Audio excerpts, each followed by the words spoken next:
If you check on those figures from Treasury, when it was reduced from 1.8837 to 1.856, actually I've also already taken a cut, and so the 316 has already factored in a cut. But I wanted to say this, just to emphasize on financing growth, that you are aware that as national government, you've done a lot in infrastructure, but a lot of that money has been paid to contractors who are not local. And that money is not remaining in the country.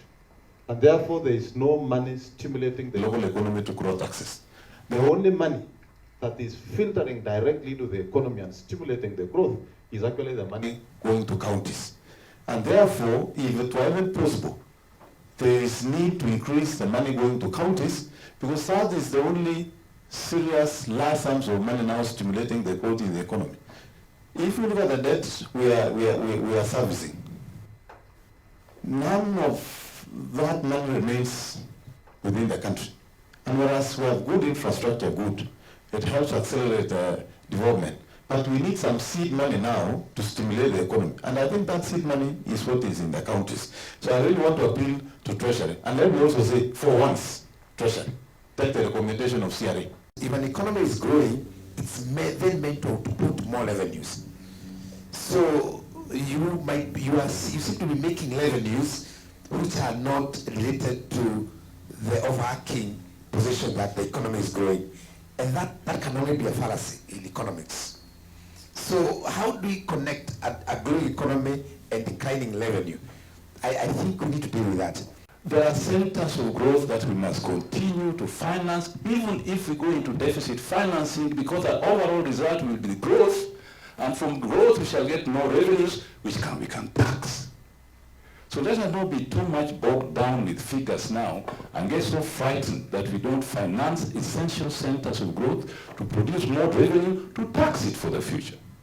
I think let's agree with the Treasury that they have put in place measures to control growing debts and growing deficits in this country. We have the history. So we know that the next steps we are going to take over 2, 3, or 4 years will reverse this system progressively, and we don't need now to stop growth by stopping spending necessary money to stimulate that growth. We have agreed on the shareable revenue, right? We've agreed on the shareable revenue. We have agreed also that you will go into the exercise of managing all the other hurdles that are on the way. This is the only forum where the Council of Governors are sitting. We are going to make a similar argument to Parliament using our PGs for what we are reducing on Parliament. The judiciary is unfortunate because they will just have to take what we have said. And we have ourselves demonstrated by reducing 200 billion from our own budget. So it's not an empty thing we're trying to do, right? And the reason why I'm making this argument is ultimately the political responsibility comes to the President and myself, ultimately.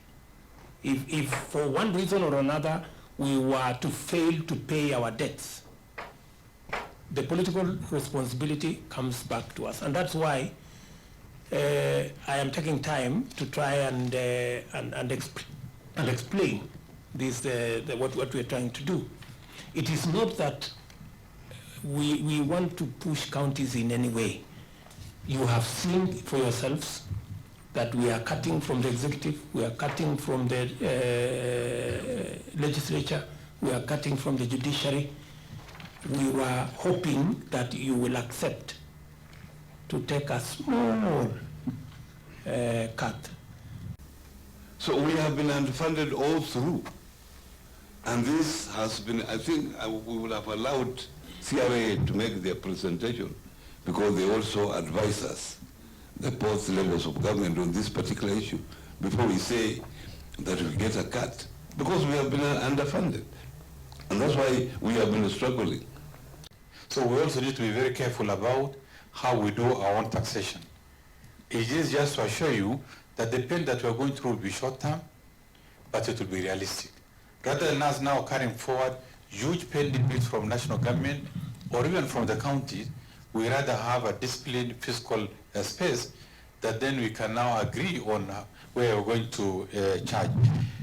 Your Excellency, I want to assure you, the figures we put here, they are factual. So based on those discussions, we as a team at the CRA felt that perhaps this is a year, we're calling it the year of fiscal stewardship. It's a year of fiscal stewardship at both levels of government. But we agreed that in line with the PFM, that if there are any shortfalls, they're borne by the national government, we keep the counties at the current level. That was a proposal from at the negotiation table. I want to add that what Treasury did not say that in December, their recommendation to counties was 317.5 billion. So we at the negotiation table agreed that the Treasury would cut that 1 billion from 317.5 to just 1 and keep the counties at the current level of 316.5 billion, taking cognizance of the issues that Governor Sang raised, that we do not want to completely kill the economic momentum at the counties, because that's where our growth is going to come from, that's where our employment is going to coming from. And much as I agree with the CS and Your Excellency that it's time for fiscal austerity, we also don't want to completely kill the economy. We want to make sure that government spending at least keeps the rural economies running, because government is the biggest player in the rural economy. And if we completely constrain business there, we're actually going to be digging a bigger hole in terms of revenue in the coming years. I don't think it is fair that there is staff working for government whose December salary has not been paid or January salary has not been paid.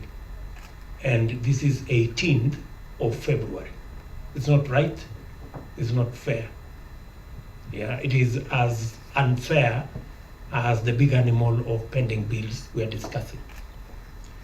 And CS Treasury is suggesting that there be a session, an urgent session. Maybe you governors should find time so that him, his staff, the controller of budget, and you can consult and agree that even when we have issues, there should be separated matters to do with staff and their salaries, so that they are not caught up in all this, because those are the same people we are depending on to do the rest of the things, including process the pending bills.